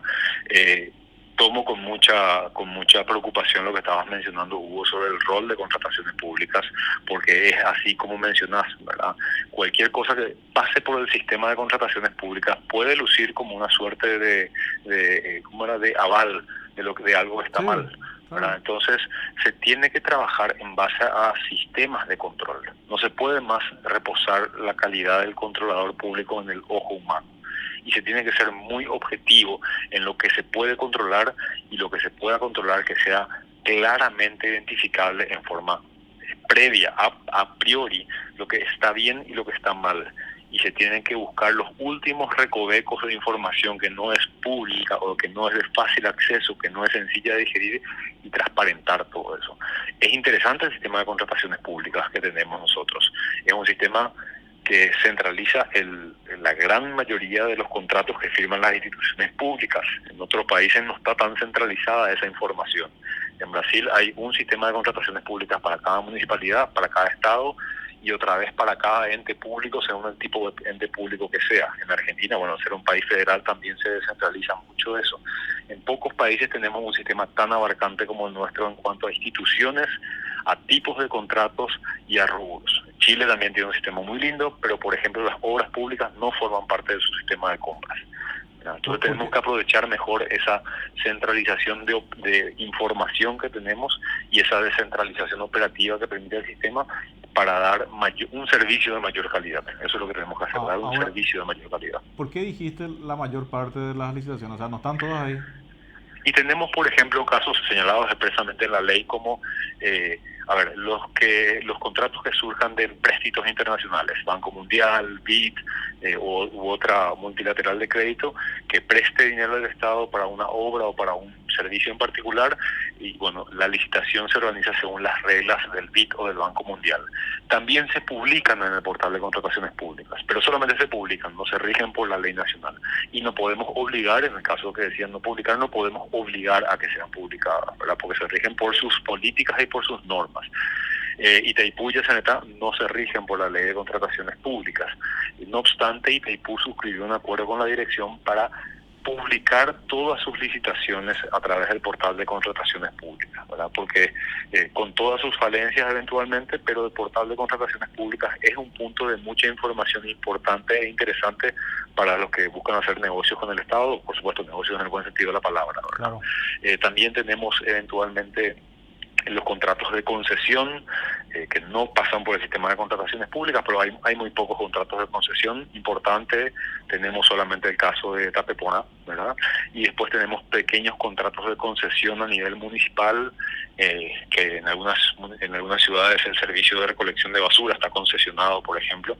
El modelo de negocio es distinto, ahí la institución pública no es la que pone el dinero, sino la que permite al sector privado prestar un servicio y cobrarse por ese servicio a la ciudadanía, ¿verdad? La APP tampoco pasa por la ley de contrataciones públicas, tiene una ley especial, utiliza el portal de contrataciones públicas para publicar solamente. ¿Cuál? La APP, la Alianza Público-Privada. Y la vez pasada, por ejemplo, también creo que recuerdo, y no sé ni cómo quedó, qué sé yo, no sé quién levantó el tema de los drones. $2 millones por cada dron. Creo que al final quedó sin efecto, ¿verdad? Quedó sin efecto, pero ese es otro tema. El nombre de la licitación a veces está mal expuesto, ¿verdad? En el caso de la licitación de Conatel, en realidad era un sistema bastante completo de detección de señales piratas. Los drones como aparatitos voladores, en realidad lo que hacían era reemplazar las antenas para que los captadores de señales piratas puedan ser móviles y tengan una cobertura más específica. El dron en realidad era lo menos relevante, pero el nombre de la licitación era adquisición de drones. Eso también hay que saber presentar desde el punto de vista de la compra pública. La licitación esa fue suspendida por la misma institución pública, decidió aguardar mejores momentos para hacer un proceso licitatorio. Y bueno, perfecto, doctor Pablo. Te agradezco muchísimo la comunicación telefónica y sí, te tomo la palabra con relación al tema de mayor participación de la ciudadanía. Sí me interesaría participar en todo lo que tenga que ver con la mayor transparencia, difusión y elementos que se tengan que ir complementando para que realmente el control sea a priori y no después ya una reacción ante casos de corrupción, que normalmente ya hay casos de desembolso, después ya no te reembolsar, hay pérdidas materiales, hay pérdidas de tiempo, hay pérdidas que tienen que ver incluso cómo se cuantifica si hay pérdidas humanas o no con este tema de la salud o no salud. O sea, hay temas demasiado sensibles, digamos, con relación a esto. Entonces, sí, yo comparto que todo debería ser a priori, porque está todo encaminado para que si se tiene la voluntad política, haya un control a priori. Y si algo se escapa, tendría que ser el menor porcentaje, no a la inversa. Exactamente. Es lo que buscamos todo en un sistema de contrataciones eficiente y que mejore la calidad del servicio. Vamos a estar comunicando el mecanismo y todas las formas de participación posible para esos talleres, para esas audiencias, y vamos a pedir a todos los compañeros de la prensa que nos ayuden a la difusión de esa idea que nos parece bastante interesante. Dale, doctor. Muchísimas gracias por la comunicación telefónica. Por favor, gracias a ustedes por el espacio. Muchas gracias. Hasta luego. Bueno, así estuvimos con el doctor Pablo Sey. La verdad que se nos fue el tiempo, pero hay demasiados temas que tienen que ver con una cuestión neurálgica dentro de lo que es el tema de la transparencia y el tema de focos de corrupción. Y sí, el tema de lo que tiene que ver con los proveedores del Estado, con el Estado, con los intereses económicos y con los grupos económicos. Contrataciones públicas es un órgano neurálgico y tienen que realizar un control a priori, no a posteriori. Todo lo que sea reactivo ya es casi menos efectivo a la hora de la verdad. Y sí, hay cosas que no se pueden cuantificar de repente, el tiempo perdido, la inversión perdida. El caso, por ejemplo, del Metrobús, que se me olvidó tocar, O sea, ¿cómo le repones a toda esa gente de los frentistas, de las casas comerciales, que perdieron sus puestos de trabajo, que perdieron su fuente de ingresos? ¿Cómo se le repone? ¿Cómo se cuantifica realmente eso? Es complicado, pero bueno, vamos a otro llamado telefónico que me parece importante.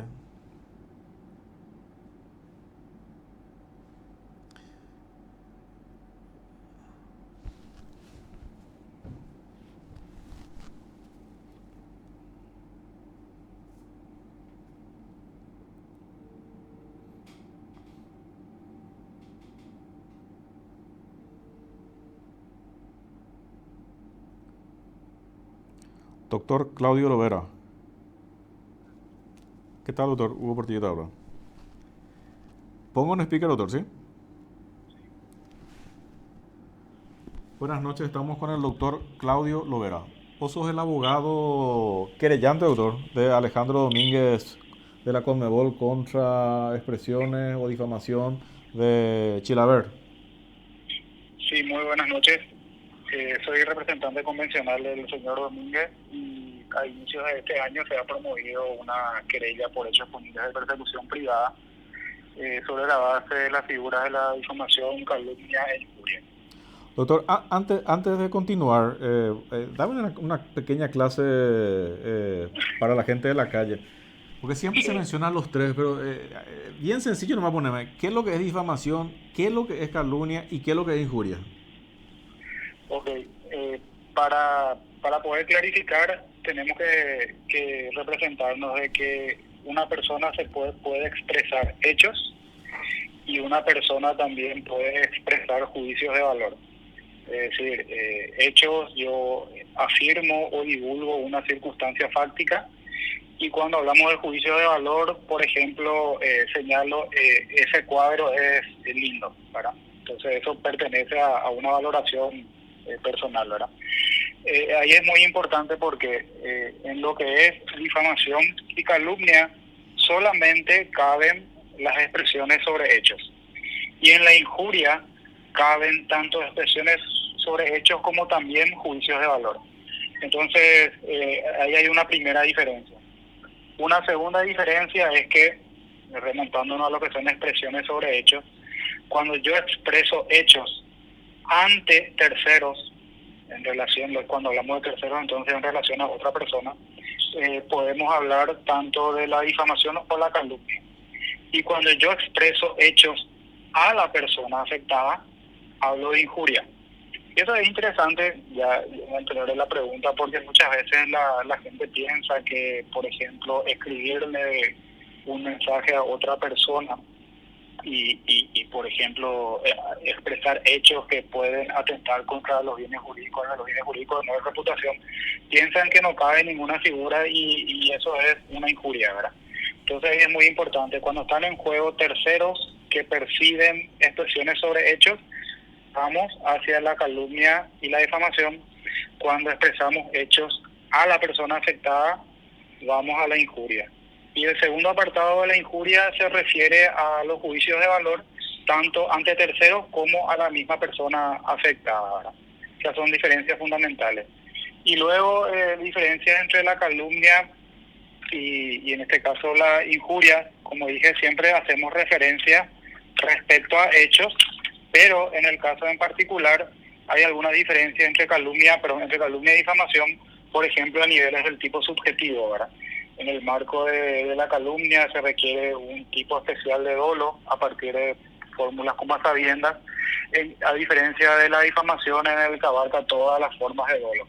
Bueno, entonces el Código Penal va estableciendo diferencias entre ambas figuras y a partir de esas diferencias marcos penales distintos, ¿verdad? O sea, estamos hablando de lo que tiene que ver con penas. Así mismo. Ahora, en el caso particular de lo que está sucediendo entre Alejandro Domínguez y Chilaver, o sea, la verdad que yo ayer te pregunté si vos eras futbolero, me dijiste que sí, ¿verdad? Sí. Yo Limitado técnicamente, pero futbolero sí. No, está bien. Yo la verdad que no soy muy futbolero, pero, o O sea, ¿qué es lo que técnicamente está sucediendo? Porque inclusive me dijeron, no, pero esto ya viene hace tiempo, me dicen.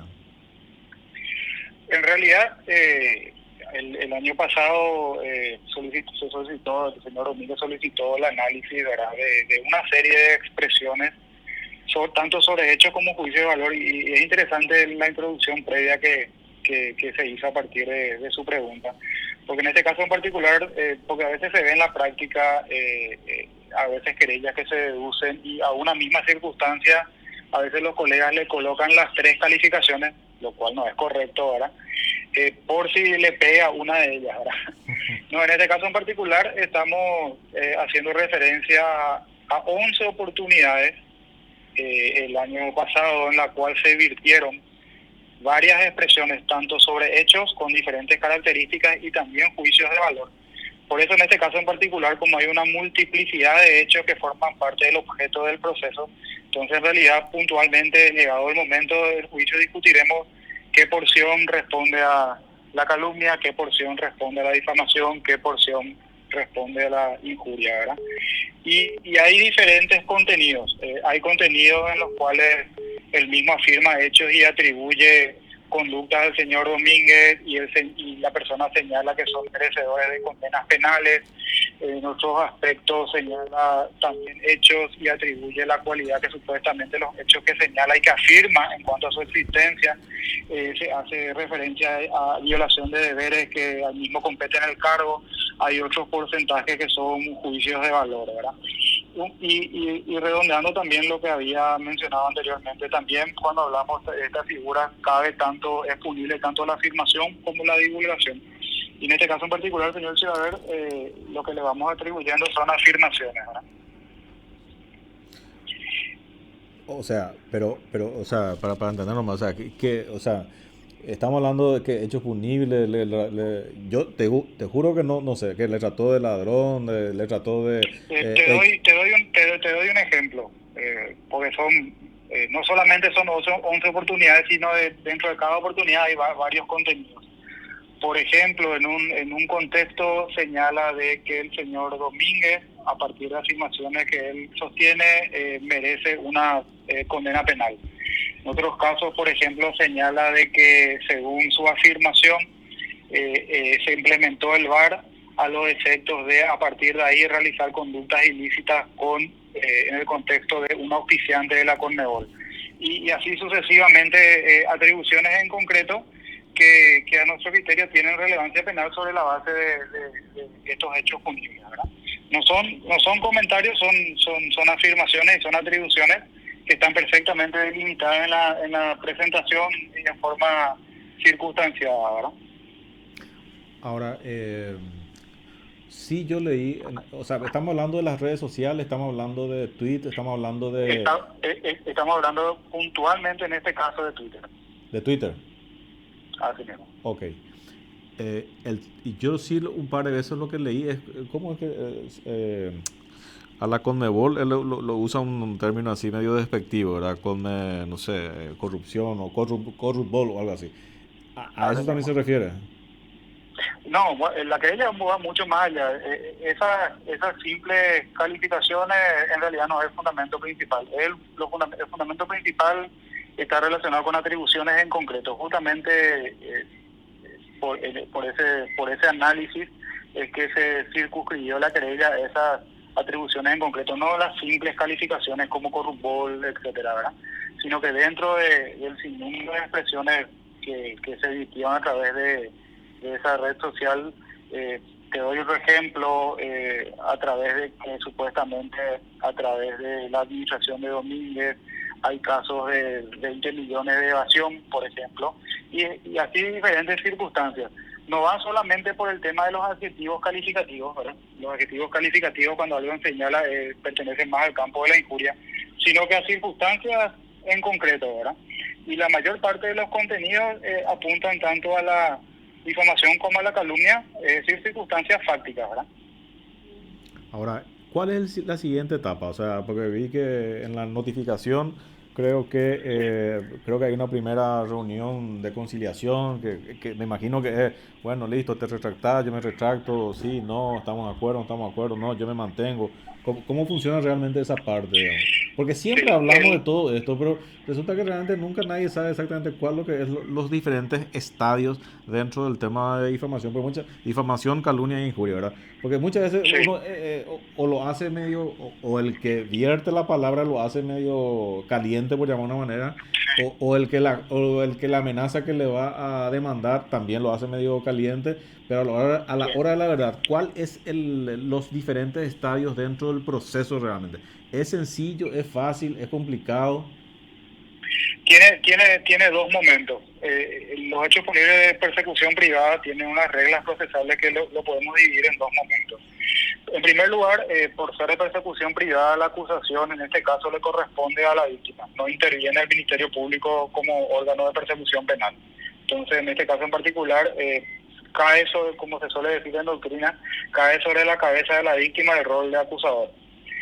Estos procedimientos no inician con una denuncia. Una denuncia tiene un estándar más bajo que una querella de este tipo, porque una denuncia en lo que es persecución pública es comunicación de hechos para que un órgano como el Ministerio Público los analice y si entiende que hay una sospecha mínima respecto a un hecho punible, investigue. En el caso de una querella privada, ya la primera presentación por parte de la víctima debe cumplir todos los estándares de una acusación.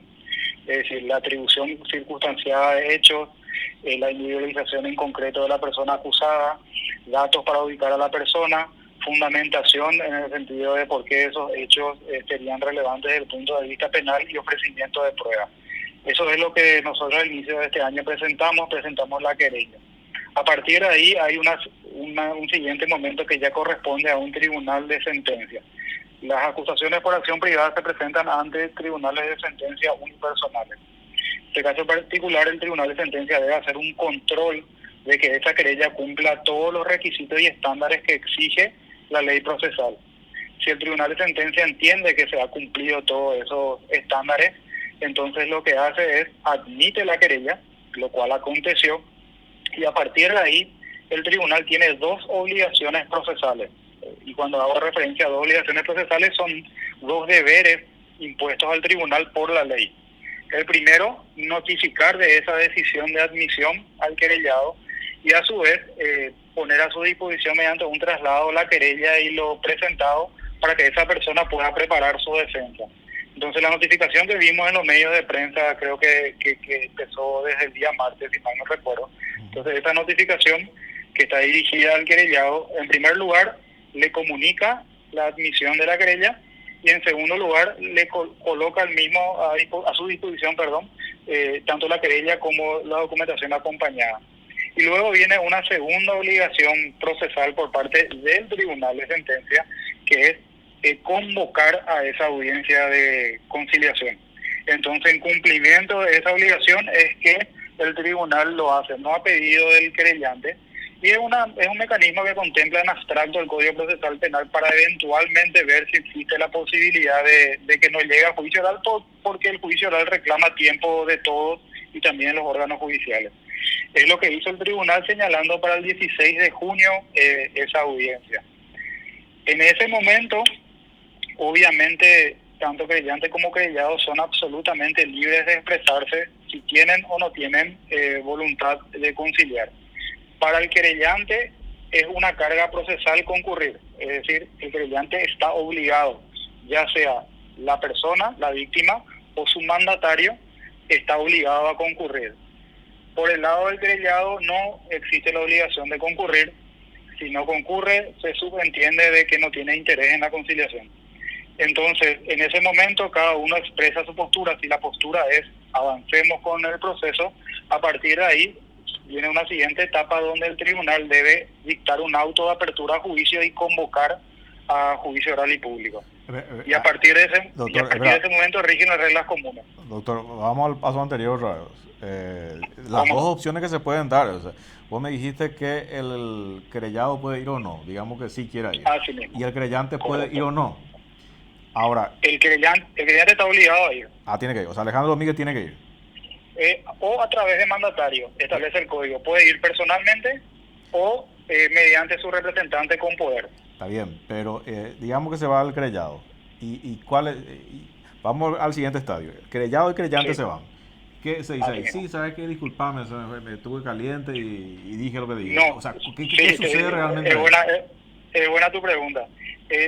La audiencia se desarrolla de la siguiente manera, ¿verdad? El juez, porque son tribunales de sentencias unipersonales, ¿verdad? Consulta a ambas partes si hay voluntad de conciliar. Si ambas partes o una de las partes dice no hay voluntad, termina la audiencia. Ah, ok. O sea, Entonces, por más que el querellado le diga, ¿sabes qué? Está bien, hermano, me calenté, o sea, se me fue la mano. O sea, sí, tampoco vale eso si el querellante quiere seguir con el juicio. correcto, así mismo. Así mismo. Okay. Así funciona. Ok, y entonces vamos al siguiente estadio, entonces, o sea, no hay conciliación y ahí vamos vamos al siguiente. Digamos que sí hay conciliación. Digamos que se va el querellante y se va el querellado y el querellado le dice, sí, discúlpame, se me fue la mano y bueno, listo, está bien, que no vuelva a ocurrir. Le dice el querellante. ¿Ahí qué pasa? ¿Termina todo? Termina todo. Se labra un acta y a partir de eso el tribunal declara la extinción de la acción penal y termina el proceso. Ok. No se pusieron de acuerdo o por decisión del querellante o del querellado o los dos juntos y quieren continuar. ¿Cuál es el siguiente estadio? A partir de ahí el tribunal de sentencia dicta lo que conocemos y solemos leer en los medios de prensa, el auto de apertura a juicio, ¿verdad?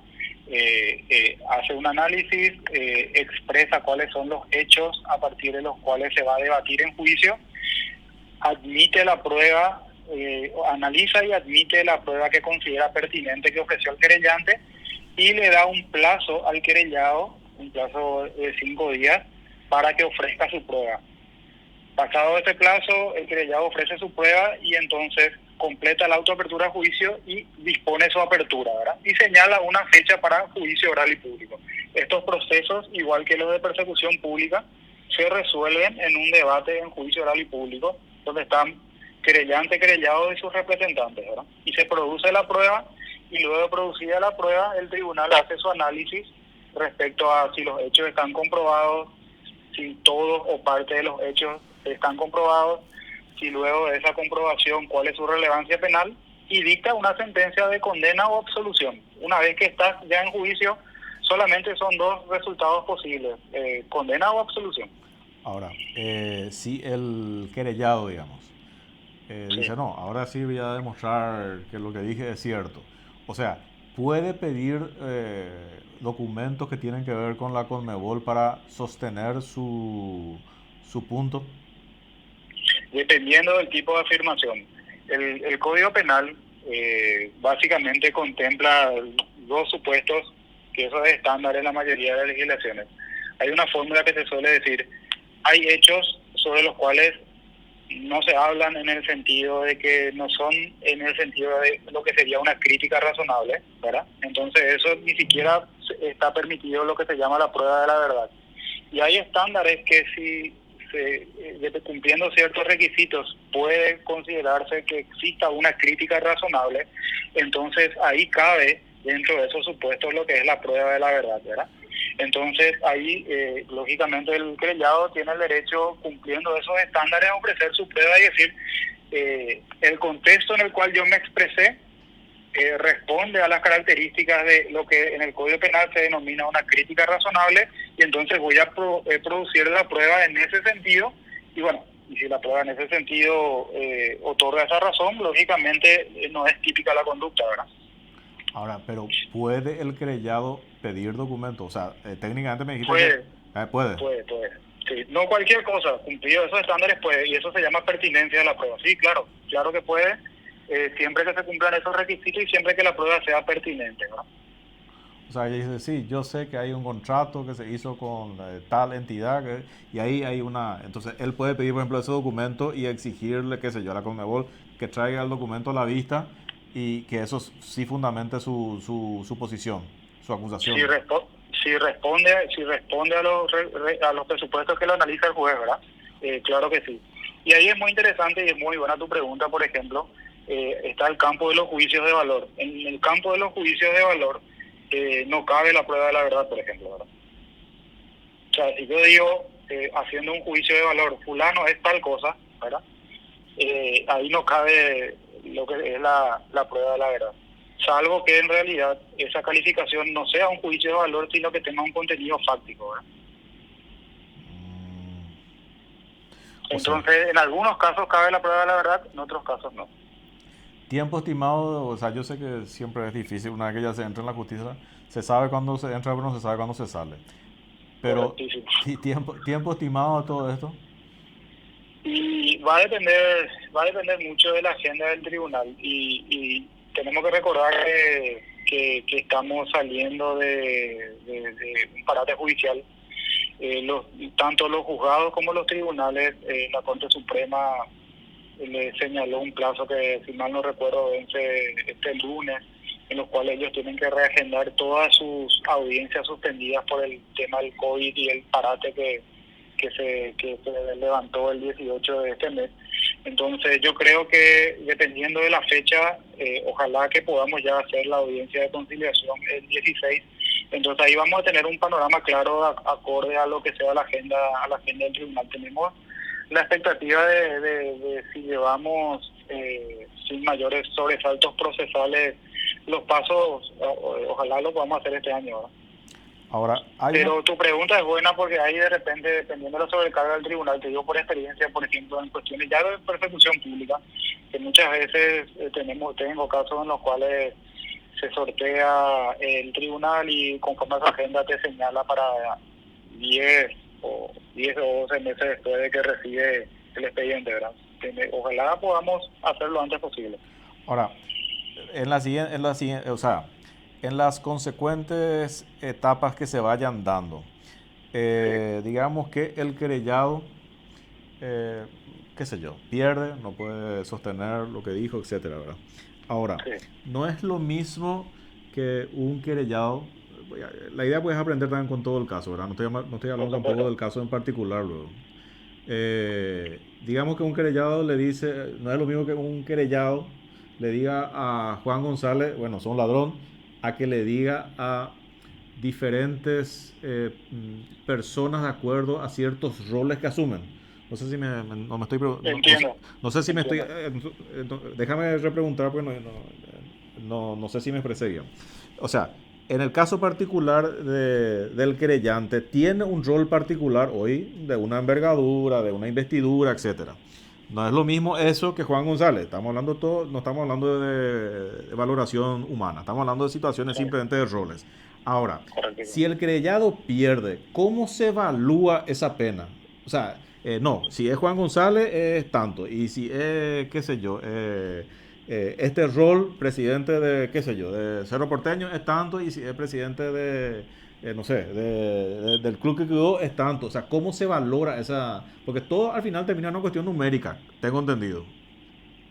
En este caso, en este tipo de hechos punibles, hay dos tipos de penas posibles: la pena privativa de libertad o la multa. De hecho, que al concluir un juicio y el juez da por probado la existencia de hechos punibles, el juez, la primera valoración que tiene que hacer el juez es la siguiente: a estos hechos que he declarado su punibilidad le corresponde o la pena privativa de libertad o la multa. Entonces, esa es la primera tarea que tiene que hacer el juez, ¿verdad? ¿Cuál de las dos opciones es la que va a recurrir, ¿verdad? Eso, respondiendo a tu pregunta para ir por parte, ¿verdad? Eso se hace de la siguiente manera. En este caso en particular, por ejemplo, te doy un ejemplo: la calumnia tiene un marco penal de 6 meses hasta 2 años de pena privativa de libertad o multa. Como la querella tiene como objeto varios hechos, entonces en caso de que sean probados todos o la mayoría, entonces estamos hablando de una multiplicidad de hechos punibles, y eso se resuelve bajo la regla de concurso. Entonces el juez aplica la regla de concurso y tiene que identificar el tema del marco penal. Acá existe la posibilidad entonces de que el marco penal pueda ser, sobre la base de la regla de concurso, de 6 meses a 3 años de pena privativa de libertad o multa. ¿Cómo discrimina el juez si va a trabajar con la pena privativa de libertad? Y eso no es arbitrario. Uno debería ser, a veces lo es en la práctica, pero no es el objeto de claro, yo no conozco que alguien esté preso. Claro, yo no conozco a alguien que esté preso por difamación, calumnia, injuria. Casi siempre termina en una sanción pecuniaria. Sí, o con la suspensión de la ejecución de la condena. Okay. Efectivamente, es buena tu acotación, ¿verdad? Sin embargo, tengo un caso del año pasado que está pendiente de confirmación, que si se confirma va a ser el cumplimiento efectivo. Entonces, acá va a tener dos opciones en caso de que se comprueben todos o varios de estos hechos. Va a tener que analizar si corresponde o la pena privativa de libertad o la multa. ¿Cómo se hace eso?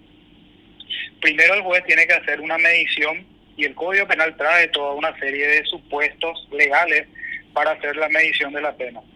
Si el resultado de esa tarea de medición le lleva a concluir al juez de que en este caso en particular correspondería una pena privativa de libertad no superior a 1 año, ¿verdad? Recuerden que el piso es 6 meses, el máximo 3. Si entiende que la pena que correspondería en el caso es no superior a 1 año, ahí la ley le da la opción de aplicar la multa en lugar de la pena privativa de libertad. Okay. ¿Por qué? Porque la pena de multa se calcula sobre la base de días multa, básicamente sobre la base de lo que una persona gana en un día de trabajo, y sobre eso se calcula un monto. Entonces, y el máximo de la pena de multa son 360 días multa. Y si una persona no cumple los días multas en materia de pago, eso se sustituye por privación de libertad. Si a una persona se le condena 180 días multa y decide no pagar, esos 180 días multa se convierte en 180 días de privación de libertad. Entonces, por eso, cuando un juez estima que al caso le correspondería una pena de corta duración, se llama en doctrina, que no es superior a 1 año, entonces ahí el juez sabe que tiene la opción de la multa. Si el juez estima que la pena que le corresponde al caso, la privativa de libertad, supera los 1 año, ya no puede optar por la multa. Y ahí viene un segundo estadio. Si la pena que se impone es de hasta 2 años, ¿verdad?, conforme al Código Penal paraguayo, el Código Penal señala que las penas de hasta 2 años se puede suspender su ejecución. Y entonces, si la persona no tiene antecedentes, hace un análisis, entonces suspende la ejecución de esa condena y la aplica por reglas de conducta, obligaciones o ambas cosas. Y a veces ahí se ve en la práctica que, por ejemplo, donaciones o pago a la víctima, etcétera, ¿verdad? Y si en el caso en particular la pena que se impone es superior a 2 años, ya no se puede suspender la ejecución y es de cumplimiento efectivo. Funciona de esa manera, ¿verdad? Y bueno, esa es la situación. Sé que es un poco complejo de comentar, pero por lo menos para mí es interesante, ¿verdad?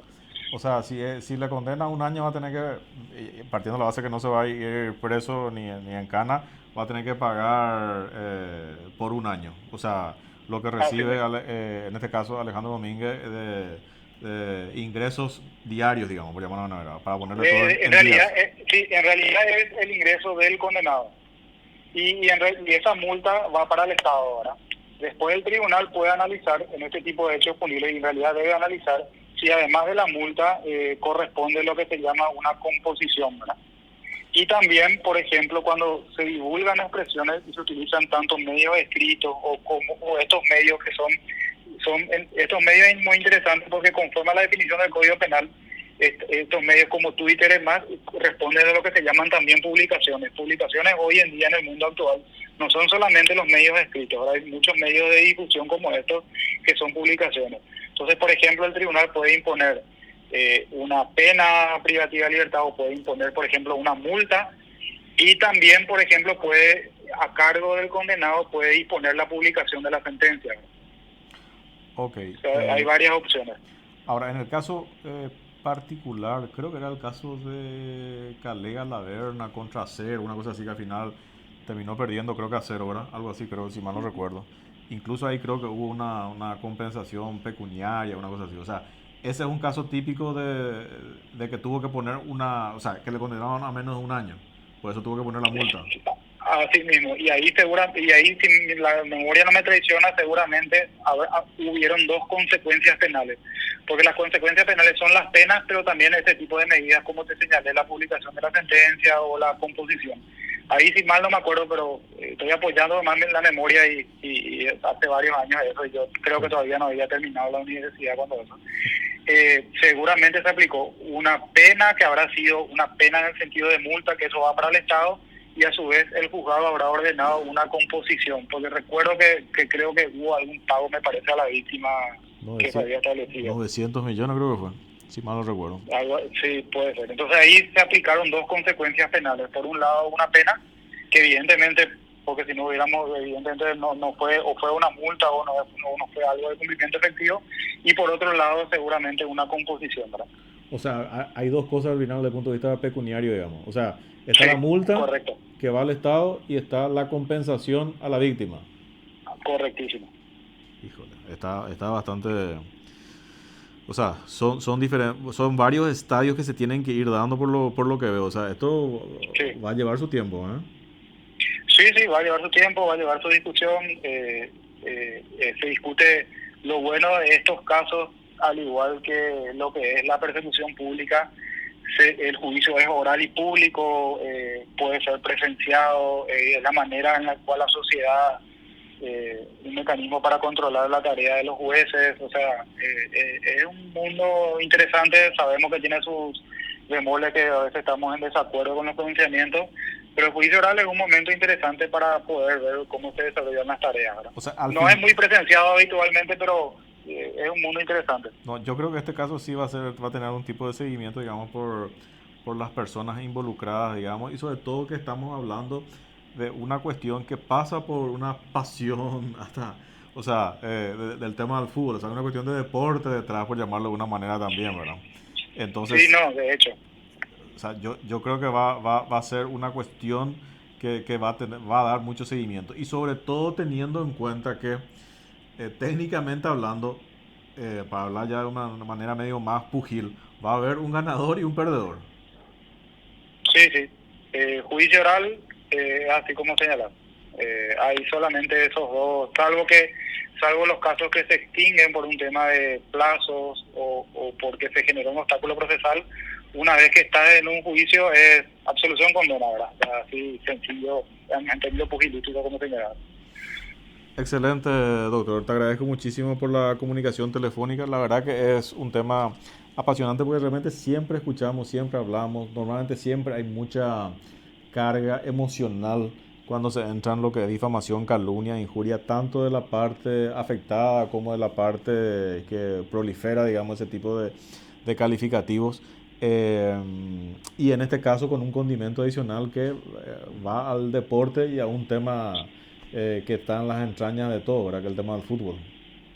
Sí, así mismo. Pero también, y te agradezco la comunicación, y también me pareció interesante los términos de la charla. De repente para la gente puede ser un poco tedioso, pero me parece una buena oportunidad también para ver el tema de este mundo, de este ámbito de la persecución penal, que muchas veces no es muy identificado, porque lógicamente tenemos otros problemas también de persecuciones públicas, ¿verdad?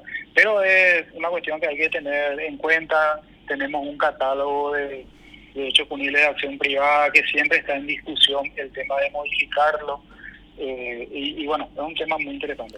Ahora, doctor, una última pregunta se me quedó. O sea, en el siguiente estadio, que va a ser una cuestión de conciliación, o sea, vos tenés ya una posición de tu cliente en el sentido que te dice, bueno, está bien, si viene y me dice que se calentó y se proliferó cualquier cantidad de tontería, y bueno, voy a aceptar su disculpa. O sea, ¿vos tenés ya una posición en ese sentido o no? Tengo un mandato expreso, ya desde el momento que ya desde el momento que presenté el resultado de mi análisis. Pues hubo lógicamente un análisis serio de que se iba a presentar hechos en forma seria, ¿verdad? Y desde el momento de la redacción del mandato del poder es muy claro, es discutir esto en juicio oral. O sea, no hay posibilidad de conciliación, para nuestra parte. O sea, Alejandro Domínguez no va a aceptar las disculpas de Chilaver para ponerlo ya con nombre y apellido, ¿verdad? No. Ok, perfecto, excelente, doctor. Muchísimas gracias por la comunicación telefónica. Cómo no, un gusto. Hasta luego. Hasta luego.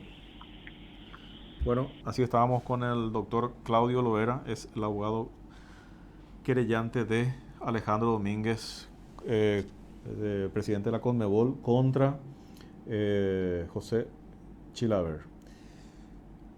Y la verdad que son temas muy complejos. Estamos hablando de difamación, calumnia, injuria, un tema que siempre se está hablando, pero este tema yo creo que va a ser más fogoneado justamente porque abarca una situación que todos llevan, digamos, en su sangre, que es el tema deportivo y en este caso futbolero.